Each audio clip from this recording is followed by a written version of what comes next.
prøv lige at se, hvordan denne her kinesiske træpion nu står i blomst. Blomsterne de holder sig et sted mellem et par dage til 10 dage. Hvis det regner meget, hvis det blæser meget, jamen så holder blomsterne sig desværre ikke så lang tid.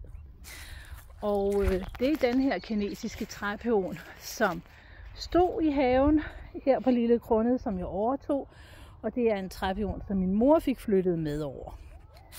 Jeg har så selv fået flyttet en træpion, og den står så her. Og